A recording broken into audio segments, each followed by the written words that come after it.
Peace, family. Welcome to another episode Underground Railroad Productions. This is your host, Brother Rich. I'm back with the red and the blue pill. And today, red, blue, I talked to y'all on the phone about, everything that's, world events, things going on in the world, people concerned. People want an alternative view on what's going on in the world. They want to know something that they're not being told in the media, and that's our job. So just to start off with, to continue with this Obama thing and this crusades things that he mentioned. Now I talked to a couple other brothers, and I keep on, even on Facebook, social media, I hear brothers mention the Moors. And when brothers mention the Moors, people automatically say, oh my God, here we go with this ish again. Every time something happens that deals with the Crusades, Christianity, if they just mention Muslim, here come the Moors they're talking about us. This is a Moorish thing. So I want to give you brothers the opportunity to explain to the people who may not understand, because maybe they think this nation was founded under Christianity. Maybe they don't know the history of the Moors in America. Maybe they don't know all of that. I know you two do. I see this hoodie you got on for sale, the Moors hoodie. So I want to give you the opportunity. What the hell does Obama talking about the Crusades and Christianity and Jim Crow and all that stuff has anything to do with Moorish history? First and foremost, brother, excellent question. I appreciate you, having this platform to bring alternative news to the family, because truth be told, it is very hard to find in the blogosphere on that information highway. So, the speech that Obama gave to the Christian delegates or the Christian audience, the prayer breakfast, where he invoked the spirit of the Crusades and the spirit of the Inquisition and the spirit of our ancestors who were victims of that atrocious, the atrocities that took place in that event. All right, that quote unquote Holocaust, if it's safe to say. Because we're talking about, when we speak about the Inquisitions, we're talking about an 800-year campaign, a pogrom, an 800-year campaign. It would be safe to say not even an 800-year campaign, because what we're going to introduce tonight is the concept of the Crusades and the Inquisition actually still occurring. So we would say a recognized 800-year campaign that has clandestinely took place, that has continued over 800 plus years. So we're talking about a campaign in the thousands of years that is still going strong. So by even introducing that concept at such a sacred event as that breakfast, he created a national conversation. Now, keep in context that you have to be an adherent of both modern day, the news from a modern day perspective, and you should also be an adherent to history from a Moorish or a quote unquote anti-European, Christian European perspective, meaning that the way that they taught us in school, their public education school system, and their reconstructed and revised way of telling us our history. Because what do they say about history, about the one who conquers? They get to rewrite history. The one who conquers get to rewrite history. So there's no question in anybody's mind, hopefully, that the history that we're getting in school, the history that they're giving us through their mainstream media, Hollywood, BT, Viacom, whatever you call, whatever it is, CBS, NBC, Brian Williams, all of it is a lie. It is a bold-faced lie. It's been concocted. It's been glossed over. It's been propagandized and things of that nature. Now, when we talk about the Inquisition, we're talking about the campaign that was launched. When we're talking about the Crusades, we're talking about the campaign that was launched to take the Moors, to dethrone the Moors, okay? So if any Moor steps up and says, oh shit, That's Moorish right there. That's something that we need to expound upon. That's that's a platform that we need to stand on and teach our people further information that they might not know about. You damn right that's you know what I'm saying? You damn right. They have every right to teach the people about the Crusades and the Inquisition from a Moorish perspective. Now, when somebody such as Barack Hussein Obama begins to start getting on his platform and talk about these things, and you hear all of these pundits and you hear his opposition, the partisans and things of that nature say that we have a Muslim in the White House, right? Those of us who study and those of us know that take Muslim and just put more, and they're ultimately saying you got a Moor in the White House, okay? It's interchangeable, all right? They don't say, if they say we have a Saracen in the White House, if they say we have a Muslim in the White House, if they say we have a Muslim in the White House, they're saying we have a Moor in the White House. Like, that should be 101 at this point, okay? So them accusing Obama of being a Muslim is the same thing that got you put on the stake. That is the same thing that got you burned at the stake in the Inquisition, is it not? Yes, it is. If you were in Europe and they were saying that if you were accused in the era of medieval times, when they had the campaign called the Inquisition, when they were basically hunting people door to door, that's martial law. That was medieval martial law. That's medieval facts. That's medieval, I would say, more than just martial law. That's the medieval witch hunt. So they were converting people during that time to Christianity. If you were not converted, you were ordered to be expelled from the quote-unquote Holy Land of Europe, Christian Europe at that time. If you were not converted to Christianity, you were being subjugated under the sword of Christianity. Now, if they found out through any means that you were practicing both Judaism or Islam, you were put to the sword or you were put to the stake. They were a witch hunt. So they would come into your house. If you had any kind of literature, if you had any kind of prayer rugs, if you had anything indicating Islam and its culture, you automatically were deemed an enemy to the state, and you were put to the stake, you were hung, and all kind of torture was taking place. They had torture tools of the Inquisition. That can easily be Googled. You talk about it's inconceivable the kind of torture tools that they used against the people. Facts. They had something called the pear. It was pear-shaped, but inside of the pear there were spikes. What they would do is heat up the pear in 500 degrees temperature and place it on the genitalia of the person in question.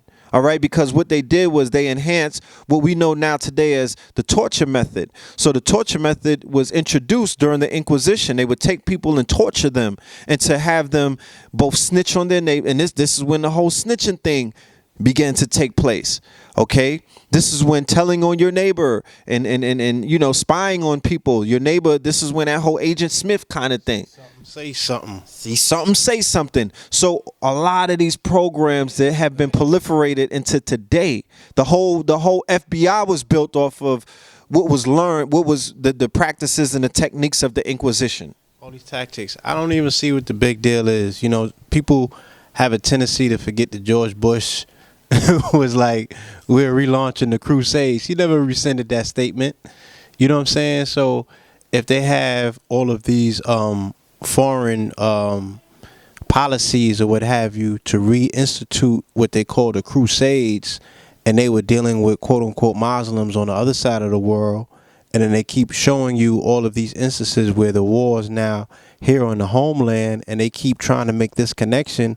Who you think they trying to make the connection to? You know what I'm saying? They ain't knocking on the door of the KKK and shit like that and calling them homeland terrorists. They've yet to designate them and identify them as homeland terrorists. Who the hell is the domestic terrorist? You feel me? So, again, it's a conversation that amongst our circle we've been having since September 12th, 2001, that we knew exactly what this was about. We knew exactly who they were coming for. We knew exactly who they were tiptoeing and trying to get next to. You know what I'm saying? But here we are in 2015 and our people like still clueless to it, because unfortunately, again, we still haven't had this conversation. In 2015, we still haven't come to the table. People don't understand who they are, let alone to be able to identify, you know what I'm saying, where the program is. They got their back turned, right, with all of this internal conflict, while everything else, you know, in the world is taking place right outside of that. You know what I mean? And the scope is on their back. So people think that, you know, because they're, you know, Negro blacks are colored, that this conversation doesn't apply to them. They just really are like totally clueless as to the politics of the moment. You know what I'm saying? These present day politics that are taking place. They don't know, they can't see themselves in a framework of international politics and how these policies are being framed and scoped, you know, to bring this shit right at their doorstep. They can't see it. Hold on. So in the age of, you know, quote unquote European dominance, right, or perceived dominance, where they are allegedly the caretakers of the world, they are allegedly the peace harbingers, the harbingers of peace around the world, or the harbingers of democracy around the world.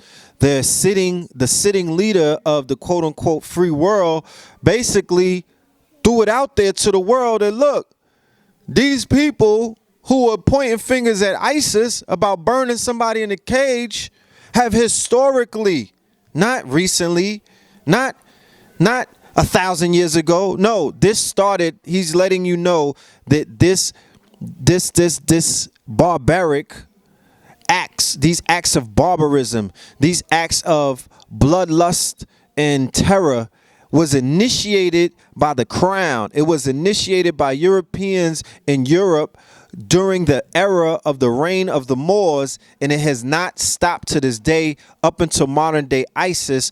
So you're seeing the continuation. It never stopped. So Jim Crow was an extension of what it is that they were doing to our people in Spain, in Portugal, in France, all of the coasts of Africa, the interior of Africa, Cape Verde, you know what I'm saying? When it came over to the Americas, Central, South, the Caribbeans, and things of that nature. So he's basically saying that the court is still out on you guys because nobody has been even no one has atoned for that. No one has been brought to the world court for that. Nobody has paid for those crimes. Nobody has even acknowledged those crimes. So in the world of ancestor worship and things like that, he's basically he's invoking the spirits of those forgotten ancestors and saying that we need to get justice for those people. You know what I'm saying? So yeah. What's the difference? And this has been a major point being made. What's the difference between the Moors and just black people in America, quote unquote black people, quote unquote African Americans?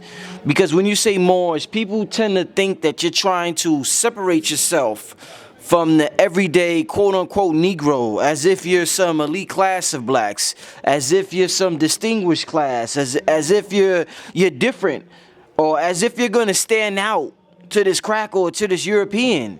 When Obama talks about the crusades or whatever, you're saying it's Moorish. People will say motherfucker is black. Yeah, it wasn't like they look at it like you're trying to separate yourself from the masses. So is this some type of separate entity? It was the Moors. I'm trying to, and it's kind of dangerous because I'm trying to analyze antiquity from a 2015 perspective. And when you analyze antiquity from a 2015 perspective, things get thrown off real fast. Wording, adjectives, nouns, all that type of stuff. Understanding, intention. I mean, we all witness black people, we use one word, motherfucker, and it could be negative or positive. Yo, that's my motherfucker. Or that motherfucker is crazy. So we see that happen on a day-to-day basis. So you trying to study and analyze 1,500 years ago, whatever, from a 2015 perspective, please tell me, everybody out there trying to understand, because they thinking you different from ordinary black folks. Please explain to me what's the difference between being a quote-unquote Moor, because it's just a term like black, or quote-unquote black. Please explain that to me. All right. Like you said earlier, to put a modern day context on something that's historical would be erroneous. Now, when we refer to Moors and when we refer to the Moors in the Crusade, all we're doing is giving you a context for antiquity. All right. A geographical, phenotypical, geopolitical context from a historical stance. So if anybody studies, if you're out there studying, if you don't have, blind binders on, and your knowledge is just giving you one angle of what history or what took place in history in the theater of history that leads up to where we're at right now. We're just giving you the map. You know what I mean? In order to do some research so you could figure out some of the many world events that took place that eventually has us where we're at now. Now, when we're talking about the Moors, right, from a historical standpoint, we're talking about North Africans, West Africans, okay, Berbers, and other individuals who were adherents to both Islam, Christianity, and Judaism during the periods of the 6th century all the way up into modern day present time and things of that nature.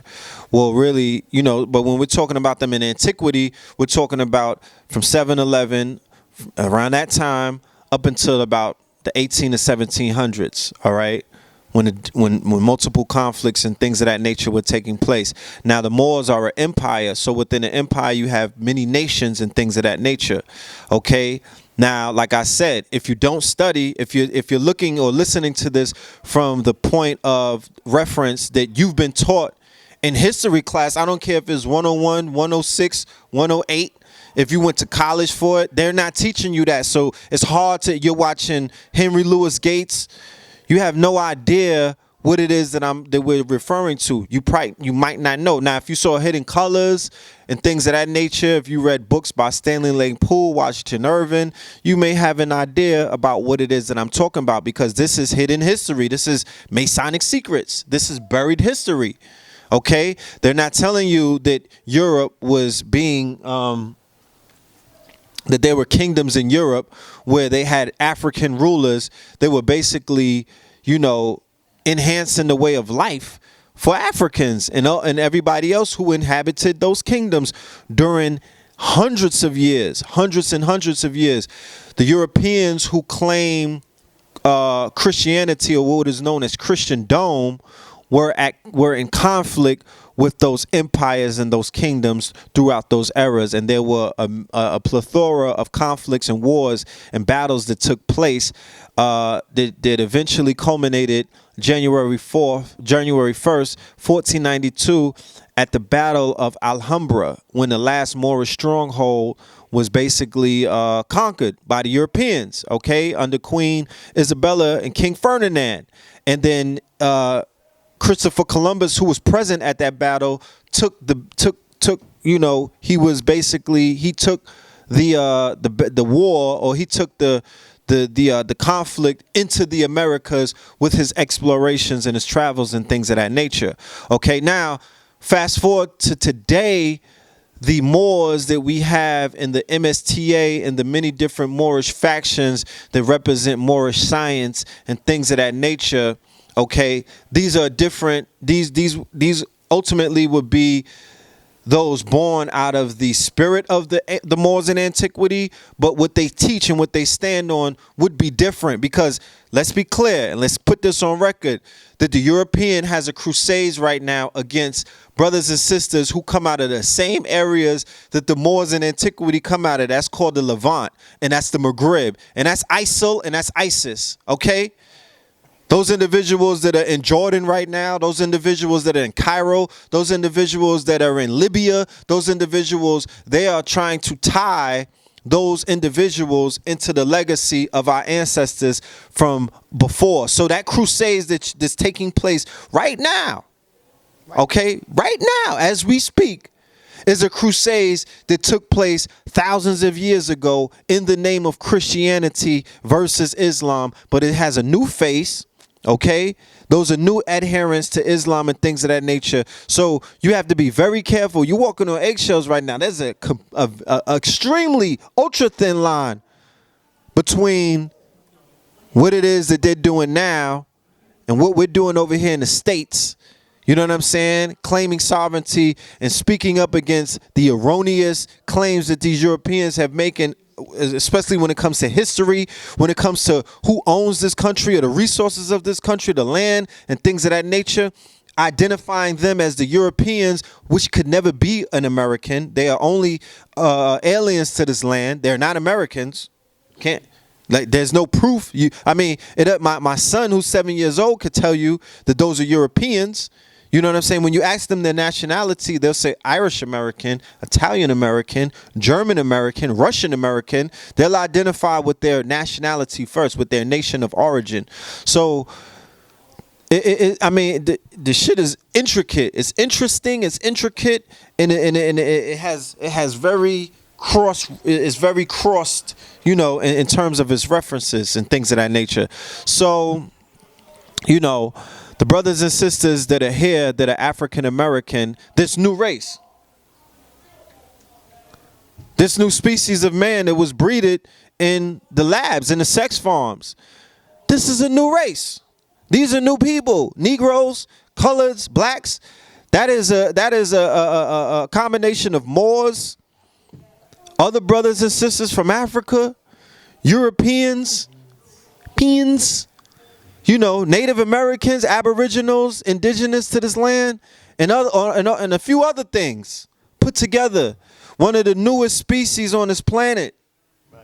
So we like to talk about ourselves, quote unquote. You know, the question that you ask are Moors different than X, Y, and Z, and you know, I feel that, you know, point blank period, like the brother said, we are talking about, like Nas has said on one of his albums, teenager of the planet. You feel me? Like, this is a new species. What made slavery different and enslavement is that this particular species for the very first time was a bred species, you know, a bred species. So that particular bred species has all of these different connecting and core, like a Puerto Rican or Dominican. Like, what is that? You feel me? Like, that's a new creation to the planet. That's something that's very new, something that's very recent, but still, right, based on blood, it's still tied in somewhat into bloodline, it's still tied into the land, right? We have to look at matrilineal descent and what have you. Does, you know, who's their mama, things, you know, all of that stuff that factors in, and it's the same thing with us. You know what I'm saying? But there are ways that we are still traced and connected to the land based on, you know, our appellation, our surnames, and things of that nature. You know what I'm saying? Our matrilineal descent, things of that nature. So there still are traces that connect and tie people to the land. I think that the people that you're identifying with, you know, they pretty much begin their history, right, by choice, during the time of slavery and beyond and what have you, as opposed to, they don't go back, you know what I'm saying? And yet and still, you know, identify their place of origin as a Kebalan or the continent and what have you, but don't have any tangible proof to back that up, just based on a quote unquote slave narrative. Somebody told them that's where they came from and that's where they resonate with, you know?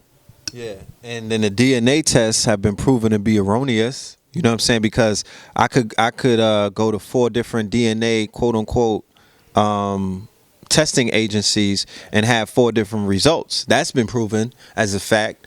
And I was just doing some research on the breeding of dogs, the thoroughbreds, and how the mutation of the gene has changed over the years from, you know, pure boxers and you know, pure German shepherds and things of that nature, and how the different breeds, that thoroughbred breed is later on, the gene has mutated. It's not what it was 30 years ago. I know, but is that a that comparison, is that comparison warranted though? If we talking about humans, I'm not comparing us to dogs. Like, people please don't get upset and don't eat to the god. Like, I'm not saying that. What I'm saying though is this: that breeding, right? The art of breeding, or rather, if there's anybody out there that are breeders to breed horses and dogs and things of that nature, they had people that bred humans. Okay, they did have people that bred humans. We were identified as breeding humans as well in the Yucatan Peninsula, with the whole Yakub theory, about us being in labs, gene splicing and things of that nature. Some of my brothers and sisters are into higher schools of knowledge, and they deal with the breeding in different spaceships and alien genes and stuff. But what I'm saying is this: that our people were bred, the thoroughbreds of our people, when they had the studs on these farms and things of that nature. Those were thoroughbred. Like, you have a thoroughbred horse, right? Or you have a thoroughbred dog. They had thoroughbred Africans and thoroughbred men that they were utilizing to breed different breeds of women from different tribes who were of a different gene pool. Okay, and that's all I'm saying. And throughout and this was something that was very sacred to us. The art of breeding was extremely sacred to us when we had our kingdoms and things of that nature.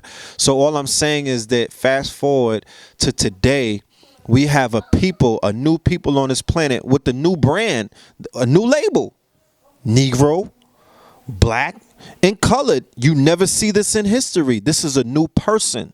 And they were bred to be new people. So you can't compare them to necessarily the Moors in antiquity and things of that nature. Although the Moors in antiquity, they were doing their forms of breeding as well, with the concubines and the harems. You know what I'm saying? They bred a new race of mulatto and things of that nature, and they gave them names or labels and brands. The same way that we got brands and we got names. They were Moriscos, little Moors, and you know what I'm saying? They had the Janison and the Turks and whatnot. So these things have happened throughout time. But this new breed of us, like Brother Bobby Hemmett, the master teacher Bobby Hemmett, said that as a result of all of these different mixtures, we are who we are. And if you know who we are, you know what I'm saying? Like, look at our people. We are some special people. You feel what I'm saying? We are some dynamic, powerful people, but we do have some things, you know what I'm saying, that need to be worked out between us as a people. There are those of us in that gene pool or that breed. You can see some issues of the breeding.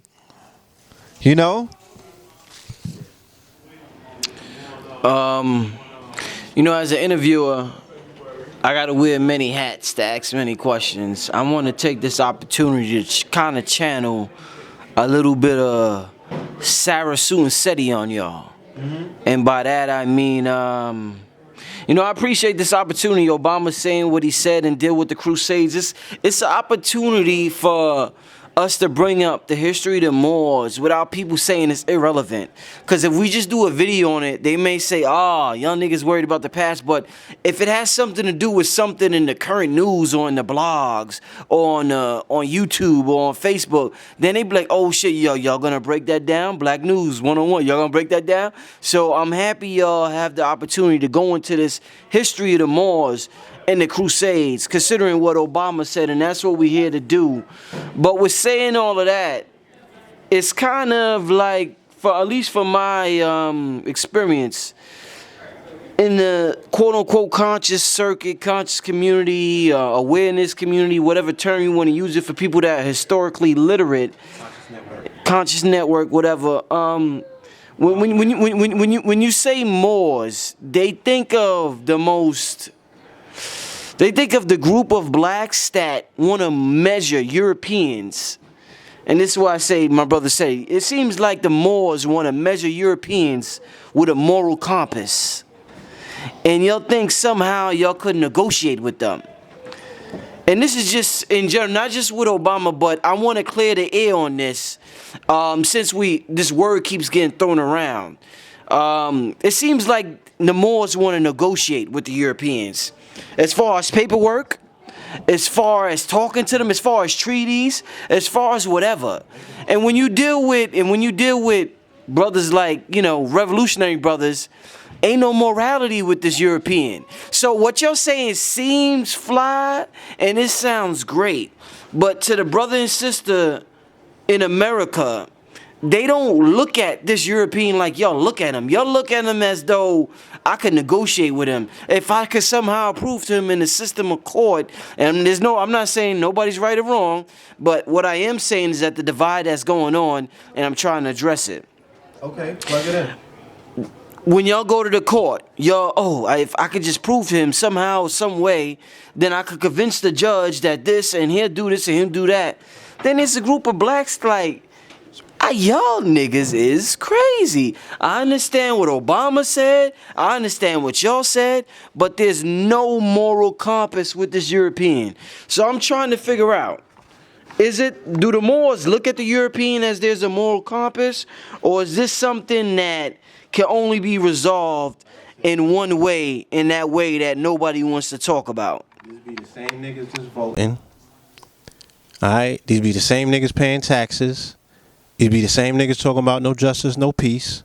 So my thing is this, like,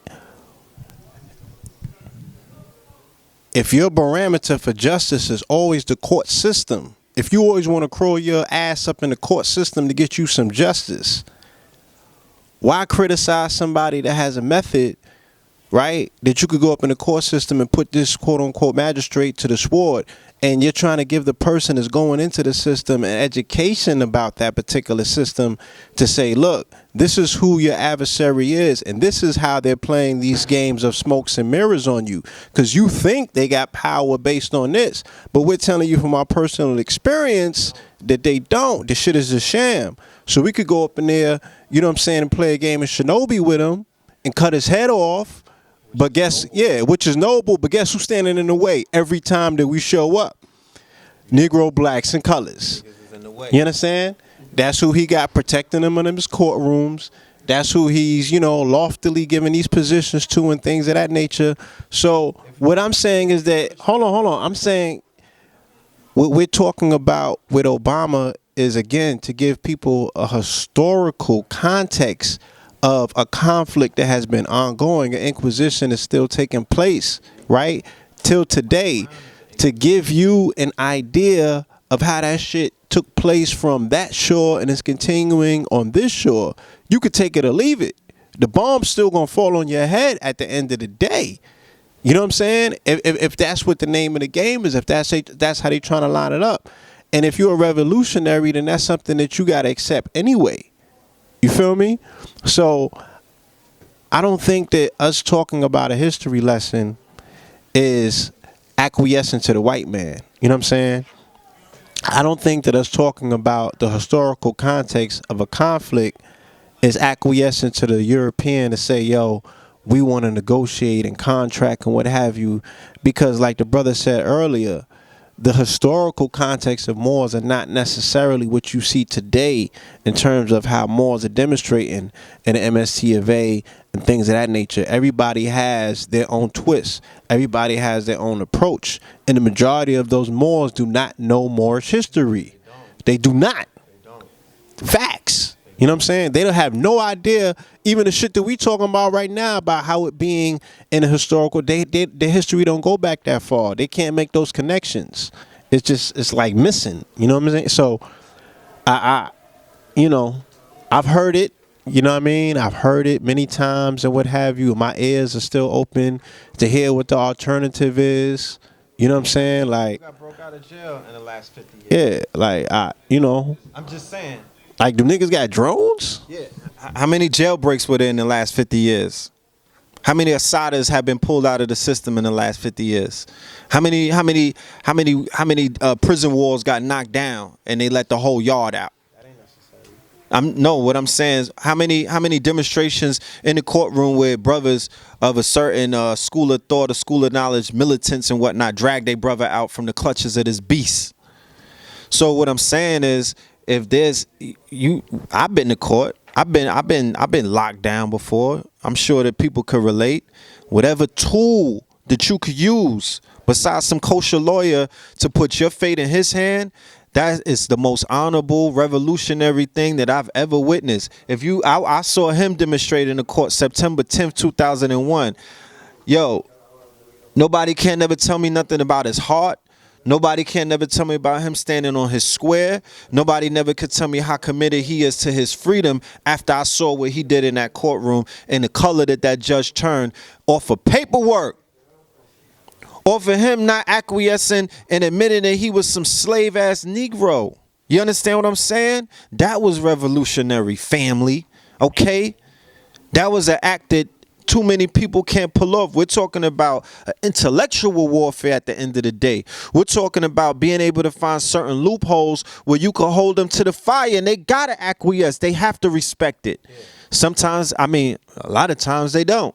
And they cut niggas' heads off. But goddamn it, there's guillotines going on as I speak right now in courtrooms everywhere around the world. Dudes is getting beheaded. So when you at a multi-million, it's 2 million niggas in jail, and it's about 10 million people on paper. So when you talking about a fight where the rate of your success is like 3%, and somebody comes in and introduces something that could somewhat get your percentage up, and like he said, then y'all all laying on, you having die-ins, y'all all in the way, then what? You know what I'm saying? Then what? Then who's the agent provocateur at the end of the day? Who's working for the beast? Yeah, like, what's your alternative? More bread? Better lawyers? Yeah. Legal shield? Legal shield? Huh? What's the alternative? That's your alternative? For real? What's the alternative? Huh? More episodes of motherfucking Law and Order? For real? Like, what's your alternative? What is the alternative? What is the alternative? So if I get booked, hold on. Nobody put in that work. Hold on. Come on, son. Yeah. Ain't nobody put in that work. And look, I feel you. You understand? I ain't push you off the ledge. Dig what I'm saying? But nobody put in that work. See, I need to cut that out. So the Moors that I know, they don't expect anything of the European. They have no, to be honest with you, when you study the nature of that beast or the history of him, you know that they've been at war. There's war. It's war. Straight war. You understand? It has been. It's still going on. It intends to keep on going on. The crusades are still in full swing. So what they do is, because they're not necessarily, they know the warfare is launched on many different levels, both through, commercially, right? Intellectually, economically, biologically, chemically, physically, genetically, they are basically fortifying themselves and getting at this beast however they can. When I think about quote unquote black history, and I think about my upbringing and just analyzing my environment, you pretty much learn about a lot of, not a lot, but I personally have learned about Timbuktu and Egypt and all types of stuff in school and outside of school. But the Moorish aspect is something that I didn't really learn about till late. Probably when I was about 20 years old. So it seems as though the European has been very, very successful at hiding this quote. You hear about the American Indians. You hear about all types of shit in here in America. But you won't hear about this Moorish aspect. And if you do, you hear about, it'll be some Arab shit. So they've been real successful with hiding this Moorish history from our people. And this is why I got to ask the questions I ask y'all, because it's so foreign. This is YouTube. This ain't seasoned vets coming to a C. Freeman L lecture or a Hakeem Bey lecture. This is a 15-year-old who might turn on his computer for the first time. He know about red and blue pill, and all of a sudden y'all start talking about Moors. He don't know what the hell y'all talking about. Because they've been so successful with hiding this Moorish history. I done heard every term in the book. But this Moorish thing, and maybe that's why it's harder for me to grasp, personally. Because I didn't hear about it till later in life. I heard about metaphysics before I heard about Moorish history and study Moorish history. So, why do you think it's been such an ongoing campaign to... Because I asked earlier about there's always an interchangeable, the Moors and the blacks and the Moors and the blacks. Are we the same mofos? Why has it been an ongoing campaign? Because we know about Egypt, we hear about all these kings and queens, we hear about a lot of things. But this Moorish aspect is kind of unknown to even the conscious, quote unquote, conscious folks out there. So what's going on with that, yo? Asked the same questions many and plenty of times, and from me being able to extract a story from here and a story from there, sit back and analyze it, the best thing that I'm able to make sense of why it's the quote unquote biggest threat is because it's the unifying factor. It's the glue that binds. And when I say that, what I'm saying is that it's what ties us to the land, and that single-handedly is the biggest factor in the particular theft, not necessarily the mineral thefts, not necessarily the ideological theft or the intellectual thefts or what have you.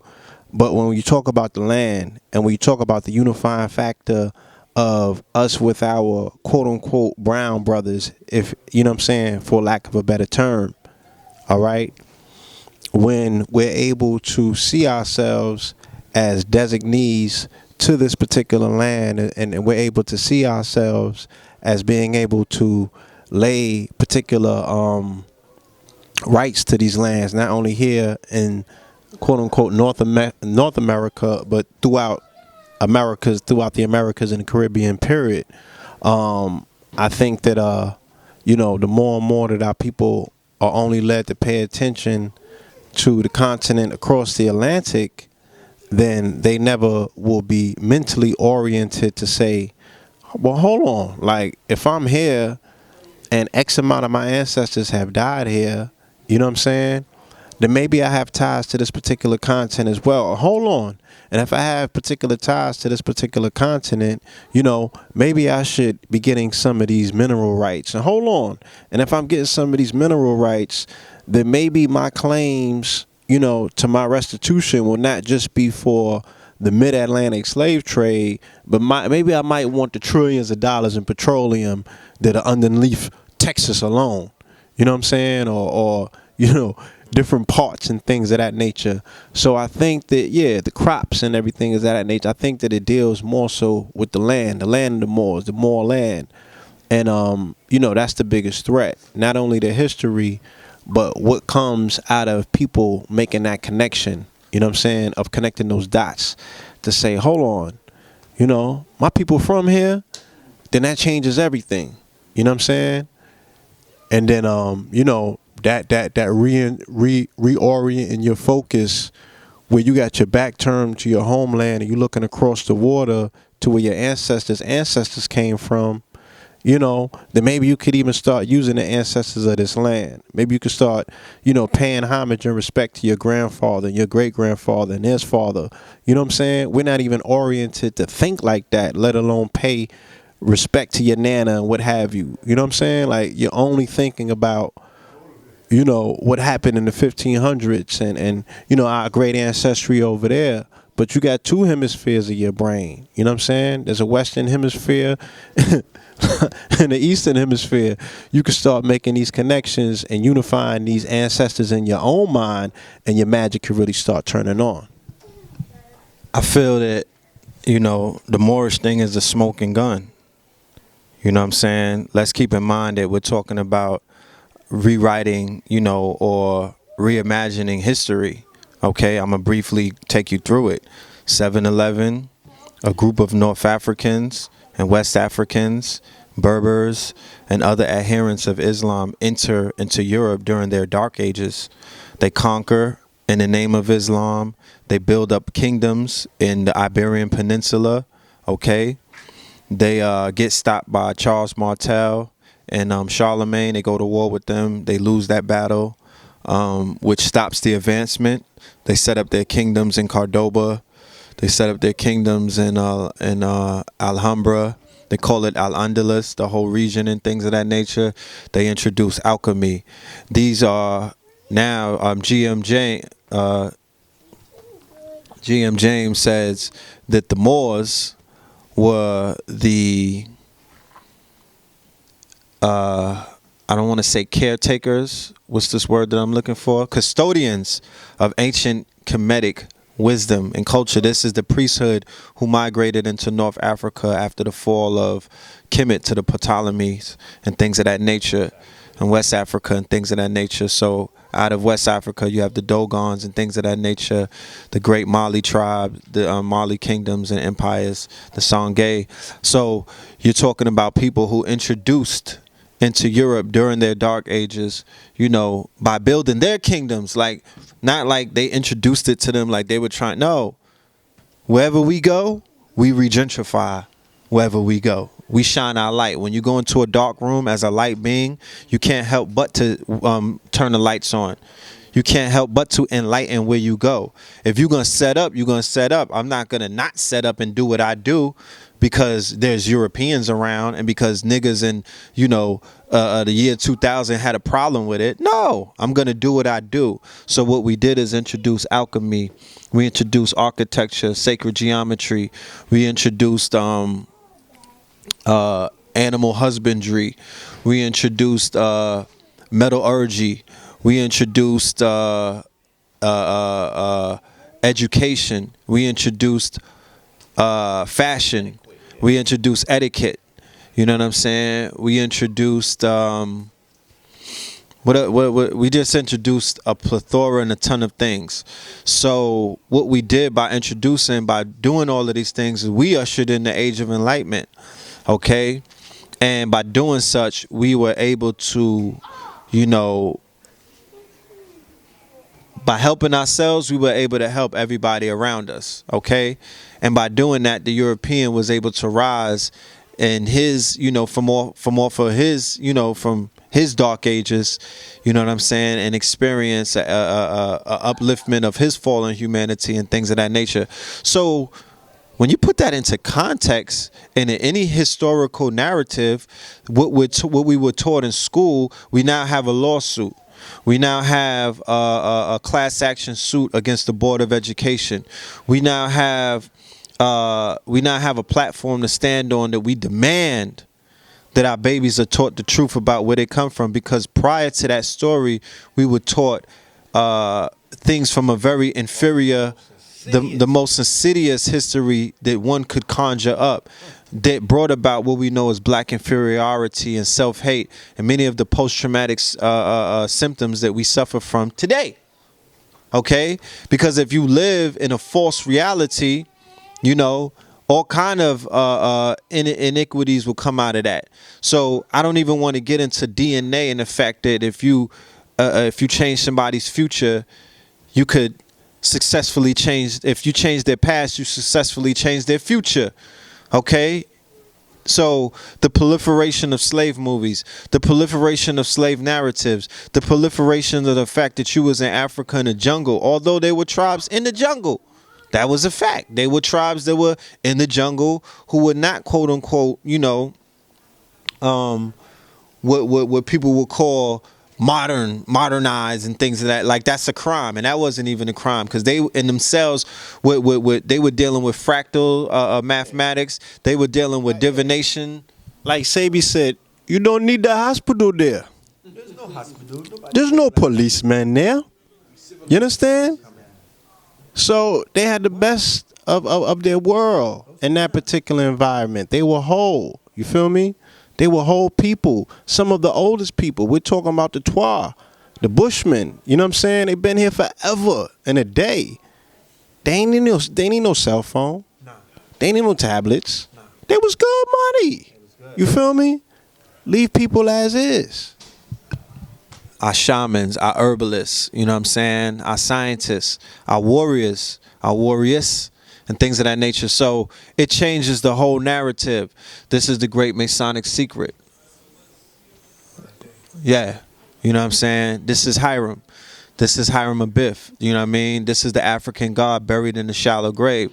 So those people who took over, those people who are in the quote-unquote seat of influence are the Masonic Europeans who usurped that throne. You know what I'm saying? So now they're the custodians of ancient Moabite, ancient mystic, ancient Islamic, ancient Moorish information and things of that nature. That's why when you study and you go into the lodges and when you go in and you see all of the fezzes in Washington and their chambers and things of that nature, when you see the fact that they dress up like ancient Kemites behind closed doors and they have Islamic Qurans that they pledge their allegiance to and things of that nature, then it makes sense when you see that they're the custodians of a stolen knowledge and a stolen wisdom. And we're talking about a day and time pre-Hollywood.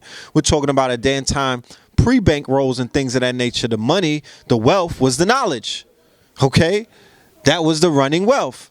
So to inherit one's knowledge and one's wisdom was to enrich oneself. And then they got the natural resources of the land and they were able to create products and things of that nature. And then they were able to create their money systems and then fiat. And, you know, the whole thing runs down the line. So, yes, they do everything in their power to keep this information away from you because this information solves a lot of questions that you will have. You know what I'm saying? And it takes their story or their narrative and everything that they said that they were, and it shrinks them down to size. Mario, get a mushroom and grow up. Because they won't be as tall in your mind once you figure out that these people were 90% illiterate, living in barns. They were not washing for a year. They were the ones who brought plagues just by coughing on you. They're the germ man. They had germs. They were naturally germ warfare. The body. Syphilis, gonorrhea, the women, okay? We're talking about a sick people, all right? We're talking about a diseased people.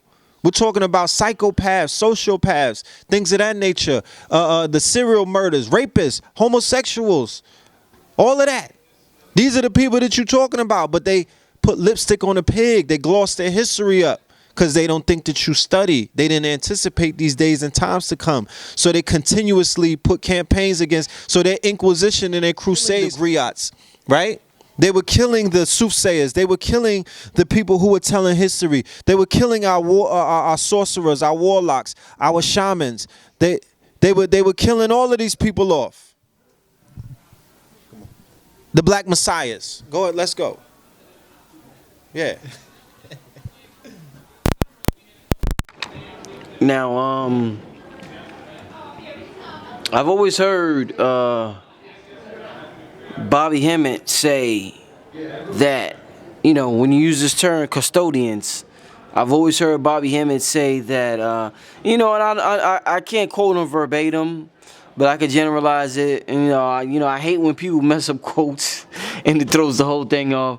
But he basically said that we knew it was prophesied that we was gonna fall. Prophesized. It was, they studied right, they studied the cosmos. They knew exactly what was going on. They knew the precession of the equinoxes. So they knew what was happening. So they knew that to preserve the information, they had to teach us European. And they had to give the European the knowledge. Now, it's real hard to fathom. It's hard to fathom because what you're saying the European came from to where he's at now.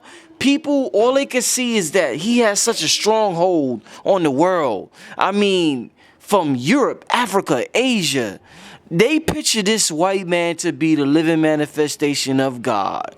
The way he controls the natural resources, the school system. This motherfucker appears to be running shit, but like Bobby Hemmett said, he's only running around this shit. So, with that being said, What do you think about that statement? We taught them so one day they could teach us, because it don't seem like they want to teach us back the shit that we taught them. So what you think about that statement from Bobby as far as we taught them so one day they could teach us back the information that we gave to them? And I'll wrap it up on that. In ancient Kemet, the priesthood were able to predict the fall of Kemet. They were able to predict the fall of the empire. And what they did was they elected custodians, you know what I'm saying, to take that information and preserve it and, you know, do what they do with information. Like I was saying before, the wisdom is power. Information is power. You know, people don't use it. People use it today to create empires and to create billionaires and corporations. All of those, that's information is helping, you know, create this world is running that you see. We did the same thing when the empire, the Moorish nations fell. What you see as these secret societies and things of that nature, they were basically, you know, chartered and created. They were given permission to exist. Like I said, people get in their emotions and they start speaking from their victimhood self, their pain bodies, and they'll be like, how could they, the Masons, you know, I'm saying that we're teaching from a place of non-emotion. We're teaching from a place of not in our emotions. We're not in our pain body right now. We're just giving you the facts of what happened. The fact that, you know, when you study the procession of equinoxes, when you study that there's a time of dark ages for black people, okay, who through millennia were not experiencing a dark age. There's a time of triumphant, but in order to have triumphant, what must you go through? You gotta go through the reverse, you know what I'm saying, the ebb and the flow of time. Does the pendulum not swing? It has to. This does not happen in history. This does not happen through time. This is a natural reoccurrence. So we preserved our history the best way that we knew how. We carved it on the walls. They knocked those walls down. They shot those noses off. You know? We carved it in stone. We buried it. They dug it up. We put it in books and they burnt it. We whispered it ear to ear and they burnt us. You feel what I'm saying? So where are you going to preserve the information when they have campaigns to find the information. They have campaigns to find the information. They don't, the money and the gold and the resources, that's one thing, but it was the information. So they took the information. If I ran up on somebody who had a whole 4 racks, if I ran up on Rich, Underground Railroad, and took those racks of DVDs, right? All of that good information, and I went into and I took all of that, and I went away for 50 years, right? In intense studying. I'm talking about intense, the way that you would study for 40 years at the feet of the masses, intense. Not watching TV because TV didn't exist. Not going to the movies because movies didn't exist. Not hanging out with the guys in All-Star Weekend because that didn't exist. You had time on your hands to study and to practice these formulas and to get it right. Like, to give you a perspective, think of an Eminem. For everything that they say about him, is he not a good student? Very studious. Think about a Macklemore. All right? But you're talking about somebody that is very studious, minus the distractions or what have you. They know they got a chance of a lifetime. They've waited all of their lifetime for this. We can go ahead and say pretty much they might have been created for this particular moment. You feel me? So, you know, keep that in perspective. Indeed. You know, so we're talking about, you know, campaigns, crusades to go find this knowledge and to get this knowledge. Now, if you took over a library, or if you were to take over a video store, the Netflix, you know, full of information, and you and your ilk, you and your group of selected men and women were to go to study that over millennia through my son and my son's sons study what I study in my lodges and things of that nature, and we take formulas and we apply these formulas deal with how to control people's minds. These formulas deal with how to utilize propaganda for control. These formulas deal with how to utilize misinformation to manipulate matter. These formulas deal with quantum physics and metaphysics and things of that nature.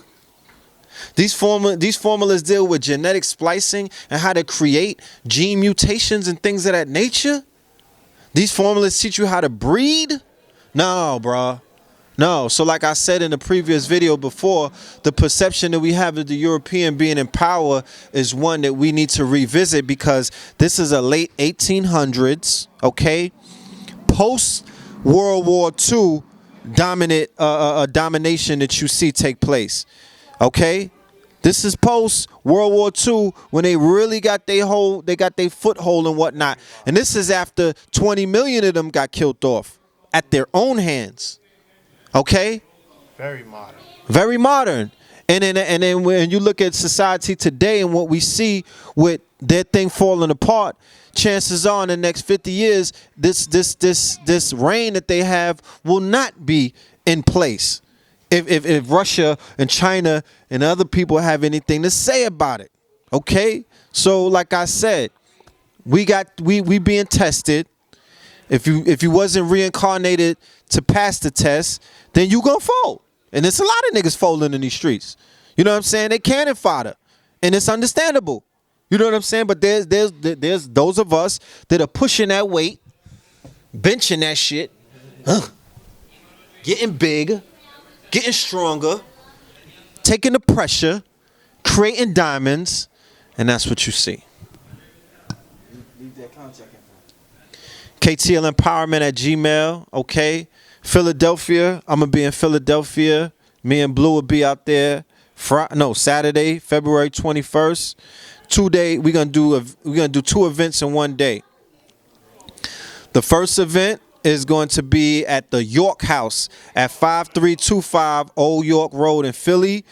The name of the lecture is We the People versus the Unholy Roman Christian Crusader Inquisitors and all their subordinates. Where we talk about what we was just talking about tonight. Where we go and teach the Moors about the history, the visuals. And then later on, 7 p.m. at Black and Nobel, we are going to be doing The Evolution Will Be Digitized with your brother Red Pill, teaching the family about the digital wave that's here and how it is that we could take advantage of that. You know what I'm talking about? So check us out, support us, come out Philly. We expect to see y'all. Indeed. Everything that brother just said. And I also want to add that what you're seeing in terms of the crusades and all of that stuff that Obama popped off with, that was a continuation of my When in Rome lecture from Boston. You understand? I stirred them spot. I was strumming them 44s and Mr. 44 jumped out the window. So we're going to have that DVD available as well. You know what I'm saying? All of them, that snow that they still getting, they said it started on the 23rd of January and it ain't stopped since. So, real talk. Yeah. So, and study, like when we come back, we're going to do a follow-up where we talk about ISIS. Because we didn't really get into that tonight. Because it's very, very, the Moors, y'all need to know about this. Like, real talk. Y'all really, I'm surprised that no Moors have come out and taught lessons about what the hell is going on over there with these people. I don't know if they've been created, funded, whatever it is biblical. They are here to usher in that apocalypse that they've been talking about, it, revelations and things of that nature. They talking about their fighters with Rome. Their main thing is about them fighting Rome. They want to go to war with Rome. I mean, it's very interesting. It's all Crusader. It has Moorish connections out the wazoo. So we'll do that on a part 2. If there's anybody in the comments that want to add on and they want to add research and they want to, give people things that they could read, because this is about literature. I've been studying this for years. This ain't just watching Hidden Colors. This is intense studying for a decade, listening to multiple people. Phil Valentine talks about this. Bobby Hemmett go get all of the Bobby Hemmett when he talks about the Moors. C. Freeman Nell, Hakeem Bey, Delbert Blair, the master teachers. I'm a student. So Taj Tariq Bey. So Islam, Kings County, That big cartel. Come and say peace to the family, Amir. You know what I'm talking about? Let them know. Peace. Say peace to the family. All right? Thank you, family. We're going to let the youth peace you out. Bye. The youth.